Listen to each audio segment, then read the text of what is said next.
نحمده ونصلي على رسوله الكريم اما بعد۔ معزز سامعین، سیرت النبی صلی اللہ علیہ وسلم پر بیانات کا سلسلہ جاری ہے۔ اب تک اس سلسلے میں 22 بیانات ہو چکے ہیں۔ پچھلے بیان میں ہم نے حضرت ابوبکر رضی اللہ تعالیٰ عنہ کی امارت میں حج اور وفود کا اللہ کے نبی صلی اللہ علیہ وسلم کی خدمت میں آنا اور اسلام کو قبول کرنا عرض کیا تھا۔ آج کے اس بیان میں انشاءاللہ حجۃ الوداع کے بارے میں عرض کریں گے۔ اس سے پہلے حضرت ابوذر رضی اللہ تعالیٰ عنہ اور اللہ کے نبی صلی اللہ علیہ وسلم کے درمیان جو سوال اور جواب ہوئے وہ آپ کی خدمت میں عرض کرتے ہیں۔ حضرت ابوذر غفاری رضی اللہ تعالیٰ عنہ کہتے ہیں کہ جب میں ایک مرتبہ مسجد نبوی میں آیا تو حضور اکرم صلی اللہ علیہ وسلم وہاں موجود تھے اور تنہا تھے، تو میں نے اس تنہائی کو غنیمت سمجھا اور اللہ کے نبی صلی اللہ علیہ وسلم سے کچھ باتیں پوچھ لیں۔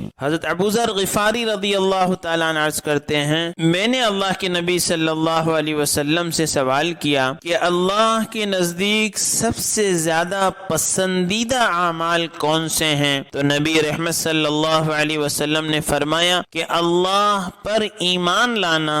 اور اس کے راستے میں جہاد کرنا۔ حضرت ابوذر رضی اللہ تعالیٰ عنہ نے پھر سوال کیا اللہ کے نبی صلی اللہ علیہ وسلم سے، کون سے مسلمان ایسے ہیں جن کا ایمان کامل ہے؟ اللہ کے نبی صلی اللہ علیہ وسلم نے فرمایا کہ جن کے اخلاق سب سے اچھے ہوں۔ پھر حضرت ابوذر رضی اللہ تعالیٰ نے سوال کیا کہ مسلمانوں میں سب سے افضل کون ہیں؟ تو نبی رحمت صلی اللہ علیہ وسلم نے فرمایا کہ جن کے زبان اور ہاتھ کی تکلیف سے دوسرا مسلمان محفوظ ہو۔ پھر سوال کیا حضرت ابوذر رضی اللہ تعالیٰ نے کہ ہجرت کون سی افضل ہے؟ تو نبی رحمت صلی اللہ علیہ وسلم نے فرمایا کہ اللہ کی ناپسندیدہ چیزوں کو چھوڑ دینا سب سے افضل ہجرت ہے۔ پھر حضرت ابوذر غفاری رضی اللہ تعالیٰ نے سوال کیا کہ قرآن کی سب سے افضل اور اونچی آیت کون سی ہے؟ تو نبی رحمت صلی اللہ علیہ وسلم نے فرمایا کہ آیت الکرسی۔ اور پھر حضرت ابوذر رضی اللہ تعالیٰ نے سوال کیا کہ انبیاء کی تعداد کتنی ہیں؟ تو آپ نے فرمایا 1,24,000۔ پھر سوال کیا حضرت ابوذر رضی اللہ تعالیٰ نے کہ اس میں یعنی 1,24,000 انبیاء میں رسولوں کی تعداد کتنی ہیں؟ تو آپ نے فرمایا 313۔ پھر ابوذر رضی اللہ تعالیٰ نے عرض کیا کہ اللہ کے نبی کچھ وصیت فرما دیجئے۔ اللہ کے نبی صلی اللہ علیہ وسلم نے فرمایا کہ میں تم کو تقوی کی وصیت کرتا ہوں، یہ ساری زندگیوں کو مزین کر کے رکھ دے گا۔ پھر ابوذر رضی اللہ تعالیٰ نے عرض کیا زدنی یا رسول اللہ، کہ کچھ اور اضافہ فرمائیے، کچھ اور نصیحت فرمائیے۔ تو فرمایا ابوذر طویل خاموشی اختیار کرو اور کھل کھلا کر مت ہنسا کرو کہ یہ دل کو مردہ کر دیتا ہے اور چہرے کا نور چلا جاتا ہے۔ ابوذر نے عرض کیا زدنی یا رسول اللہ، کہ اور کچھ اضافہ فرما دیجئے اور کچھ نصیحت کر دیجئے۔ تو فرمایا نبی رحمت صلی اللہ علیہ وسلم نے کہ مسکینوں کے ساتھ محبت رکھو اور ان کی مجلس میں بیٹھا کرو۔ ابوذر رضی اللہ تعالیٰ نے عرض کیا زدنی یا رسول اللہ، کہ اور کچھ اضافہ فرما دیجئے۔ فرمایا ہمیشہ حق بات کہنا چاہے کسی کو کڑوی لگے۔ ابوذر رضی اللہ تعالیٰ نے پھر عرض کیا زدنی یا رسول اللہ، نبی رحمت صلی اللہ علیہ وسلم سے کہ کچھ اور اضافہ فرما دیجئے، کچھ اور نصیحت فرما دیجئے۔ تو اللہ کے نبی صلی اللہ علیہ وسلم نے فرمایا کہ ابوذر اللہ کے معاملے میں کسی ملامت کرنے والے کی ملامت کی پرواہ نہ کرنا۔ تو یہ قیمتی نصیحتیں نبی رحمت صلی اللہ علیہ وسلم نے حضرت ابوذر رضی اللہ تعالی عنہ کو فرمائی۔ اس سے پہلے بیان میں ہم عرض کر چکے ہیں کہ اللہ کے نبی صلی اللہ علیہ وسلم نے 9 ہجری میں حضرت ابوبکر رضی اللہ تعالی عنہ کو امیر حج بنا کر بھیجا اور ان کے بعد پیچھے سے حضرت علی رضی اللہ تعالیٰ عنہ کو روانہ کیا، کیونکہ سورہ توبہ کی آیتیں نازل ہوئی تھی کہ حضرت علی رضی اللہ تعالیٰ عنہ جائیں اور وہ اعلانات کریں جن کا اللہ نے سورہ توبہ کی آیت میں ارشاد فرمایا تو حضرت علی رضی اللہ تعالیٰ عنہ گئے اور وہ اعلانات کیے جو پچھلے بیان میں ہم عرض کر چکے ہیں کہ آج کے بعد کوئی شخص ننگا ہو کر بیت اللہ کا طواف نہیں کرے گا، کسی مشرک کو بیت اللہ میں داخل ہونے کی اجازت نہیں ہوگی، صرف ایمان والے ہی جنت کے اندر داخل ہوں گے، اور سارے معاہدے جو ہیں وہ سب ختم ہو جائیں گے اور معاہدوں کی تجدید نہیں کی جائے گی۔ اور پھر اس کے اگلے سال اللہ کے نبی صلی اللہ علیہ وسلم کو اللہ پاک نے حج کی اجازت عطا فرمائی، اور سن 10 ہجری میں اللہ کے نبی صلی اللہ علیہ وسلم نے حج کا ارادہ فرمایا۔ اس حج کو حجۃ الوداع بھی کہتے ہیں، اور یہی زیادہ مشہور ہے کیونکہ آپ نے اس حج میں اپنی امت کو الوداع کہا اور صاف صاف فرما دیا کہ مجھ سے حج کے مناسک سیکھ لو، شاید میں اگلے سال تمہارے ساتھ نہ ہوں۔ جب اللہ کے نبی صلی اللہ علیہ وسلم نے حج کا ارادہ فرمایا تو آپ کے ارادے کی اطلاع دور دور تک پہنچ گئی، اور بے شمار لوگ حج میں آپ کے ساتھ جانے کے لیے تیار ہو گئے، اور حج کے لشکر میں اتنے لوگ ہو گئے کہ جن کا شمار کرنا مشکل تھا، کہ دائیں بائیں آگے پیچھے لوگ ہی لوگ تھے، اور بعض روایات کے مطابق 1,24,000 یا 1,44,000 افراد آپ کے ساتھ تھے، اور آپ ذوالقعدہ کی 25 تاریخ کو مدینہ منورہ سے روانہ ہوئے، اور مسلمانوں کے تلبیے کی آواز نے ایک سما باندھ دیا، زور زور سے پڑھتے ہوئے جا رہے تھے، لبیک اللہم لبیک لبیک لا شریک لک لبیک ان الحمد والنعمت لک والملک لا شریک لک۔ عجیب تلبیہ کہ اس میں محبت کا اظہار بھی ہے، غلامی کا اقرار بھی ہے، اور جب حجاج اکرام اتنا بڑا مجمع ملا کر پڑھے تو انداز لگائیے کہ کس طرح کے ایمانی جذبات پیدا ہوتے ہوں گے اور کس طرح دلوں میں بہار پیدا ہوتی ہوگی۔ تو 8 دنوں کا یہ سفر کر کے یہ دین کے پروانوں کا، نبی کے دیوانوں کا لشکر مکہ المکرمہ میں داخل ہوا، اور مکہ مکرمہ میں 4 روز قیام فرمانے کے بعد آپ مینا تشریف لے گئے، اور مینا میں 1 رات بسر کرنے کے بعد آپ عرفہ کی طرف روانہ ہوئے۔ عرفہ میں آپ نے زوال آفتاب کے بعد ایک تاریخی خطبہ ارشاد فرمایا۔ آپ نے پہلی بات یہ ارشاد فرمائی کہ لوگوں، میرا خیال ہے کہ میں اور تم اس مجلس میں دوبارہ کبھی اکٹھا نہیں ہوں گے۔ یہ ایسی اطلاع تھی کہ جس کے ذریعے سے آپ اپنے سچے عاشقوں کو اپنی جدائی اور وفات کے عظیم صدمے کو برداشت کرنے کے لیے تیار فرما رہے تھے۔ سمجھنے والے سمجھ گئے اور ان کے دلوں پر لرزہ طاری ہو گیا۔ دوسری بات اللہ کے نبی صلی اللہ علیہ وسلم نے فرمائی کہ لوگوں، جیسے عرفہ کا دن حرمت والا ہے، جیسے مکہ شہر حرمت والا ہے، جیسے ذوالحجہ کا مہینہ حرمت والا ہے، اسی طرح تمہارے خون، تمہارے مال اور تمہاری عزتیں بھی حرمت والی ہیں۔ مسلمانوں کا خون، مسلمانوں کا مال اور مسلمانوں کی عزت، فرمایا یہ بھی حرمت والی ہے کہ لوگوں ان قریب تمہیں اللہ کے سامنے پیش ہونا ہے اور اللہ تم سے تمہارے اعمال کے بارے میں سوال ہوگا، لہٰذا میرے بعد گمراہ ہو کر ایک دوسرے کی گردنیں نہ کاٹنے لگ جانا۔ پھر اللہ کے نبی صلی اللہ علیہ وسلم نے فرمایا لوگوں کہ میں جاہلیت کی ہر بات کو اپنے قدموں کے نیچے پامال کرتا ہوں۔ جہالت کے زمانے کے تمام رسم و رواج اور جاہلیت کا تمام کلچر اور جاہلیت کی پوری تہذیب کو اللہ کے نبی صلی اللہ علیہ وسلم نے فرمایا کہ آج میں اپنے قدموں کے نیچے رون دیتا ہوں کہ یہ جاہلیت کی ساری رسموں کو ختم کرتا ہوں۔ اب ہم جائزہ لیں کہ ہم نبی کے غلام، نبی کے شیدائی، نبی کے دیوانے، نبی کی محبت کا دم بھرنے والے، ہم نے کتنی جاہلیت کی رسموں کو جن کو نبی رحمت صلی اللہ علیہ وسلم نے اپنے پیروں تلے روندا تھا دوبارہ زندہ کر دیا ہے۔ تو اللہ کے نبی صلی اللہ علیہ وسلم نے فرمایا کہ جاہلیت کی ہر رسم کو اور ہر نشانی کو میں ختم کرتا ہوں اور جاہلیت کے تمام جھگڑے ملیا میٹ کرتا ہوں۔ اب انتقام در انتقام کا سلسلہ نہیں چلے گا۔ اسی طرح فرمایا کہ میں جاہلیت کے سود کو ختم کرتا ہوں کہ اب سود در سود کے معاملات نہیں چلیں گے، اور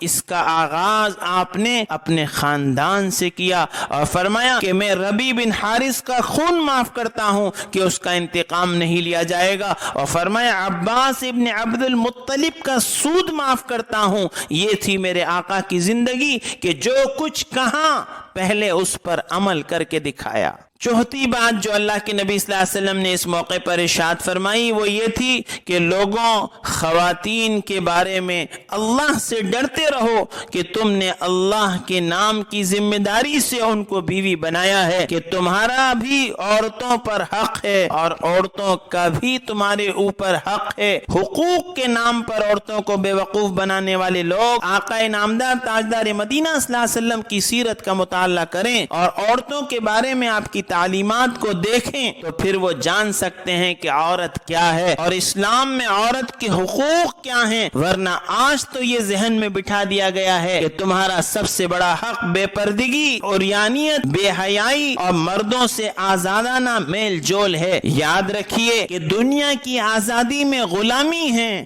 اور آقا کی غلامی میں آزادی ہے۔ یہ عورتوں کو جو ہے بازار کی زینت بنانا چاہتے ہیں، شو پیس بنانا چاہتے ہیں، مردوں کی آنکھوں کی ٹھنڈک بنانا چاہتے ہیں، اور اللہ کے نبی صلی اللہ علیہ وسلم نے اس کو گھر کی ملکہ بنایا ہے۔ اور کیا کیا مقام اللہ کے نبی صلی اللہ علیہ وسلم نے عورتوں کو دیا ہے، موقع نہیں ہے تفصیل میں جانے کا، مختصراً میں عرض کر رہا ہوں۔ حجۃ الوداع کے موقع پر اللہ کے نبی صلی اللہ علیہ وسلم نے جو خطبہ دیا اس میں عورتوں کی حقوق کو بھی اللہ کے نبی صلی اللہ علیہ وسلم نے بیان فرمایا۔ آج عورت کو گھر سے باہر نکال دیا گیا، ورنہ عورت جب گھر میں تھی تو گھر ایک مدرسہ تھا جس میں تعلیم بھی تھی، تربیت بھی تھی، اصلاح بھی تھی۔ کیسے کیسے اللہ والے دنیا میں وجود میں آ رہے تھے، لیکن یہ دنیا پرستوں نے جب عورت کو گھر سے باہر نکالا تو پھر نہ گھر میں سکون ہے، نہ محبت ہے، نہ تعلیم ہے، نہ اصلاح و تربیت کا کوئی نظام ہے، نہ اولاد کی تربیت کا کوئی انتظام ہے۔ پانچویں بات جو اللہ کے نبی صلی اللہ علیہ وسلم نے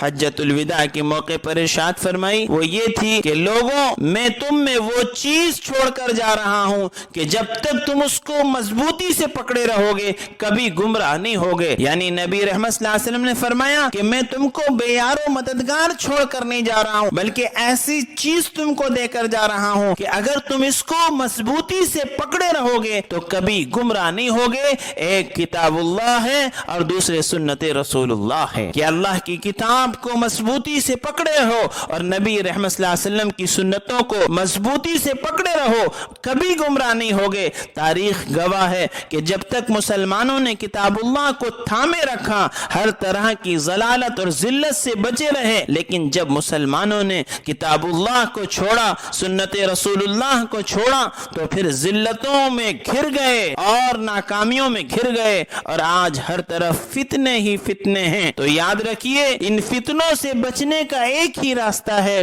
کہ کتاب اللہ کو اور سنت رسول اللہ کو مضبوطی سے تھاما جائے۔ یہ وہ کتاب اللہ نے ہمیں دی ہے جو طاقوں میں سجانے کے لیے نہیں ہے، جو اگربتی لگانے کے لیے نہیں ہے۔ اس کتاب میں ہدایت ہے، اس کتاب میں نور ہے، اس کتاب میں ایمان ہے، اس کتاب میں برکت ہے، اس کتاب میں دنیا اور آخرت کی کامیابی ہے، اس کتاب میں قوت اور طاقت ہے، اللہ کی رضا کا سامان ہے اور حق اور باطل میں فرق کرنے والی ہے۔ اس کے ذریعے سے عزت اور عظمت حاصل ہوتی ہے، اور اگر اس سے دور جایا جائے اور اس کو نہ پڑھا جائے اور نہ سمجھا جائے اور اس کی تعلیمات پر عمل نہ کیا جائے تو پھر پستیوں میں مسلمان گرتے ہی چلے جاتے ہیں۔ چھٹی بات آپ نے یہ ارشاد فرمائی کہ لوگوں، نہ تو میرے بعد کوئی نبی ہے اور نہ ہی تمہارے بعد کوئی نئی امت پیدا ہونے والی ہے۔ خوب سن لو کہ اپنے پروردگار کی عبادت کرو، نماز کا اہتمام کرو،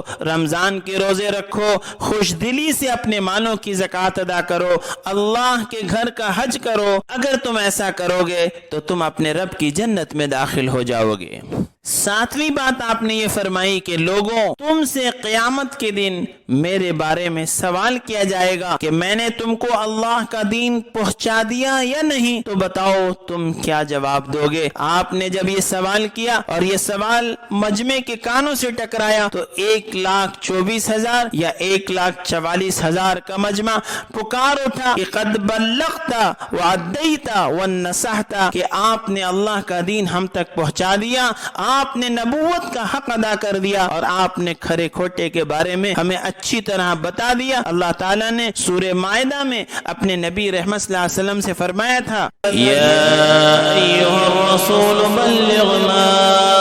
أنزل إليك من ربك وإن لم تفعل فما بلغت رسالته۔ اے ہمارے پیغمبر، جو کچھ آپ کو اللہ کی طرف سے اترا ہے اور بھیجا گیا ہے یہ سب آپ لوگوں تک پہنچا دیجئے، اور اگر آپ نے یہ نہ کیا تو پھر آپ نے اللہ کا پیغام پہنچایا ہی نہیں۔ پھر اللہ کے نبی صلی اللہ علیہ وسلم نے اللہ کا پیغام اللہ کے بندوں تک پہنچانے میں نہ دن دیکھا، نہ رات دیکھی، نہ بہار دیکھی، نہ خزاں دیکھی، نہ گرمی دیکھی، نہ سردی دیکھی، نہ صحت دیکھی، نہ بیماری دیکھی، نہ محبت دیکھی، نہ عداوت دیکھی، اور نہ غریب دیکھا، نہ امیر دیکھا، نہ غلام دیکھا، نہ آقا دیکھا، نہ مکہ دیکھا، نہ طائف دیکھا۔ ہر جگہ اور ہر وقت ایک ہی فکر، ایک ہی درد، ایک ہی تڑپ اور ایک ہی مشن کہ کس طرح اللہ کے بندے اللہ کے عذاب سے بچ جائیں اور یہ کفر اور شرک کی ضلالت سے نکل کر ایمان کے نور اور ایمان کی طہارت میں داخل ہو جائیں۔ یہ درد آپ پر ایسا چھایا کہ تبلیغ و دعوت کا حکم دینے والے اللہ کو بھی ترس آ گیا، اور آپ نے اپنے حبیب کی تڑپ کو دیکھ کر فرمایا لعلک باخع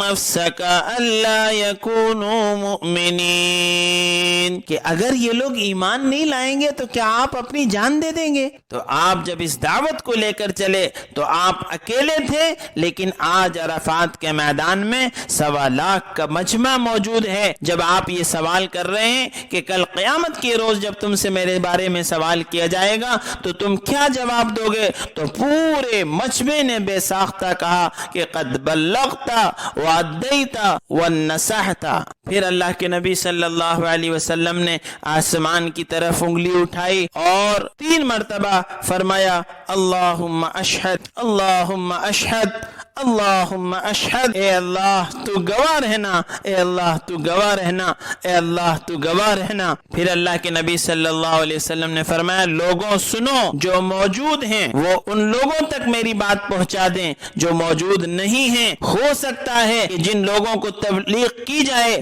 وہ سننے والوں سے زیادہ اس کلام کی حفاظت کرنے والے ہوں۔ جس طرح اللہ کے نبی صلی اللہ علیہ وسلم نے دعوت کا اور تبلیغ کا حق ادا کر دیا، اسی طرح صحابہ کرام نے بھی حق ادا کر دیا۔ جب اللہ کے نبی صلی اللہ علیہ وسلم نے یہ فرمایا کہ جو حاضر ہیں وہ غائب تک پہنچا دیں، جو جس رخ پر تھے اس رخ پر نبی کی دعوت کو لے کر نکل پڑے، یہاں تک کہ کہتے ہیں کہ مکہ و مدینہ میں تقریباً 10-12 ہزار صحابہ کی قبریں ملتی ہیں، باقی پورے اس نبی کی دعوت کو، اس نبی کی تعلیمات کو، اس تبلیغ کو لے کر پوری دنیا میں چلے گئے۔ حضرت عقبہ بن نافع رضی اللہ تعالیٰ عنہ کا نام آپ لوگوں نے سنا ہوگا کہ وہ اعلاء کلمت اللہ کے لیے اپنے ساتھ 10,000 کا لشکر لے کر شمالی افریقہ کے آخری کونے میں ایسی جگہ پہنچے جہاں بہت خطرناک جنگل تھا، وہاں انہوں نے مسلمانوں کے لیے ایک شہر بسانے کا ارادہ کیا۔ لوگوں نے کہا حضرت یہاں کیسے شہر آباد کیا جا سکتا ہے، لیکن حضرت عقبہ بن نافع رضی اللہ تعالیٰ عنہ جمے رہے اور انہوں نے اپنا فیصلہ تبدیل نہیں کیا، اور انہوں نے لشکر میں جتنے صحابہ تھے انہیں اپنے خیمے میں آنے کی دعوت دی۔ ان کے ساتھ مل کر پہلے تو حضرت عقبہ رضی اللہ تعالیٰ عنہ نے اللہ تعالیٰ سے خوب گڑ گڑا کر دعا کی، اس کے بعد انہوں نے آواز لگائی کہ اے جنگل کے درندوں اور کیڑے مکوڑوں، ہم رسول اللہ صلی اللہ علیہ وسلم کے اصحاب ہیں، ہم یہاں اپنا ٹھکانہ بنانا چاہتے ہیں، لہذا تم یہاں سے کوچ کر جاؤ۔ اس اعلان کے بعد تم میں سے جو کوئی بھی یہاں نظر آئے گا ہم اسے قتل کر دیں گے۔ اللہ اکبر۔ اللہ کے نبی صلی اللہ علیہ وسلم کے یہ جانشان کی آواز، لوگوں نے عجیب منظر دیکھا کہ وہ درندے جو انسانوں کی زبان نہیں سمجھتے تھے، آج اللہ نے انہیں اپنے نبی کے غلاموں کی زبان سمجھا دی،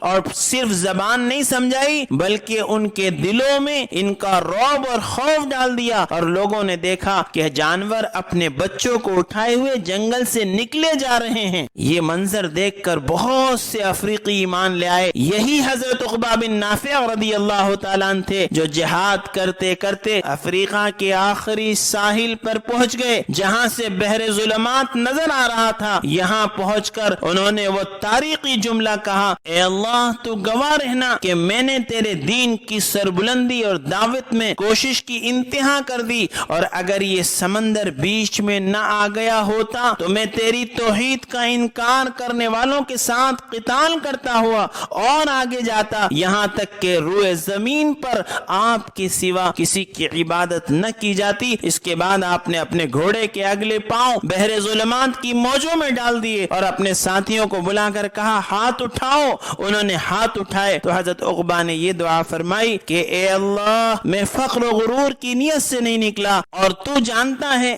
کہ ہم بھی اسی مقصد کی تلاش میں ہیں جس مقصد کی تلاش تیرے بندے ذوالقرنین کو تھی، وہ یہ تھی کہ صرف تیری عبادت ہو، تیرے ساتھ کسی کو شریک نہ ٹھہرایا جائے۔ اے اللہ، ہم دین اسلام کا دفاع کرنے والے ہیں، بس تو ہمارا ہو جا اور ہمارے خلاف نہ ہو یا ذوالجلال والاکرام۔ یہ دعا حضرت عقبہ نے فرمائی۔ بہرحال میں یہ عرض کر رہا تھا کہ اللہ کے نبی صلی اللہ علیہ وسلم نے حجۃ الوداع کے موقع پر کیا خطبہ دیا، تو یہ عرفات کے میدان میں نبی رحمت صلی اللہ علیہ وسلم کے خطبے کی کچھ اہم باتیں ہیں جو اللہ کے نبی صلی اللہ علیہ وسلم نے فرمائی۔ اس خطبے میں شرک اور جہالت کی بنیادوں کا انہدام ہے کہ ان کو پیروں تلے روندا گیا، اور سارے مذاہب کی متفقہ حرام چیزوں کا بیان ہے، عورتوں کے حقوق کا اعلان ہے، اور کتاب اللہ اور سنت رسول اللہ کے ساتھ وابستہ رہنے کی تاکید ہے، اور پھر اپنی ذمہ داری کی ادائیگی کا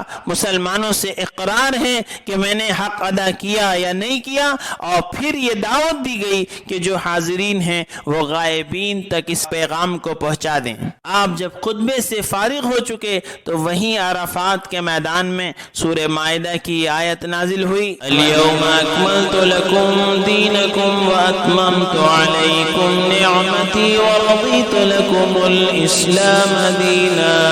آج میں نے تمہارے لیے تمہارے دین کو کامل کر دیا اور تم پر اپنی نعمت کو پورا کر دیا، اور میں نے تمہارے لیے اسلام کا دین ہونا پسند فرما دیا۔ کہتے ہیں کہ جب یہ آیت کو حضرت ابو بکر رضی اللہ تعالیٰ نے سنا تو رونے لگے۔ لوگوں نے پوچھا حضرت ابو بکر صدیق رضی اللہ تعالیٰ عنہ سے کہ اے یار غار، یہ تو خوشی کا موقع ہے اور آپ کی آنکھیں آنسو کیوں بہا رہی ہیں؟ تو حضرت ابو بکر رضی اللہ تعالیٰ نے جواب دیا کہ یہ آیت بتاتی ہے کہ میرے آقا کی جدائی کا وقت قریب آ گیا ہے، اس لیے کہ آپ اس مقصد کے لیے دنیا میں تشریف لائے تھے۔ اللہ نے الیوم اکملت لکم کہہ کر بتا دیا کہ وہ مقصد پورا ہو گیا۔ تو اللہ پاک نے اپنے نبی کے ذریعے سے یہ اعلان کر دیا کہ آج میں نے دین کو مکمل کر دیا اور یہ نعمت تمام کر دی۔ اب اس میں نہ کوئی تبدیلی ہوگی، نہ اب اس کا کوئی دوسرا ایڈیشن آئے گا، اور جو پیغام دوسرے انبیاء لے کر آئے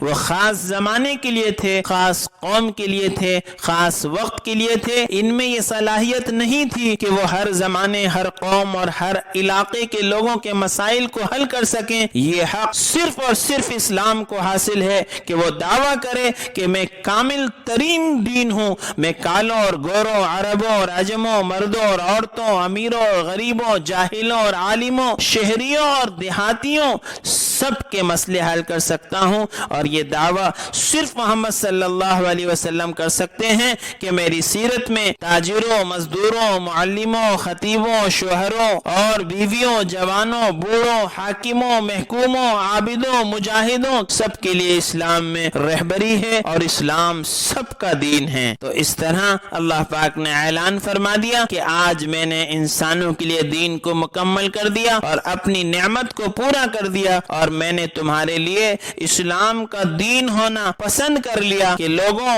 اب میں عبادت اور ریاضت کے کسی ایسے طریقے سے راضی نہیں ہوں گا جو اسلام کے مطابق نہ ہو۔ میری رضا کا صرف ایک ہی راستہ باقی رہ گیا ہے، اور وہ ہے اسلام کا راستہ، کہ باقی سارے راستے میں نے بند کر دیے۔ اللہ تعالی ہم سب کو سمجھنے کی توفیق عطا فرمائے کہ اسلام کے علاوہ کوئی دوسرا راستہ چاہے وہ کتنا ہی اچھا نظر آتا ہو وہ اللہ کے پاس قابل قبول نہیں ہے۔ بقیہ انشاءاللہ اگلی قسط میں اللہ تعالی ہم سب کو سیرت النبی صلی اللہ علیہ وسلم کو پڑھنے کی، سمجھنے کی، عمل کرنے کی اور لوگوں کو تک پہنچانے کی توفیق عطا فرمائے۔ وآخر الدعوانا ان الحمد للہ رب العالمین۔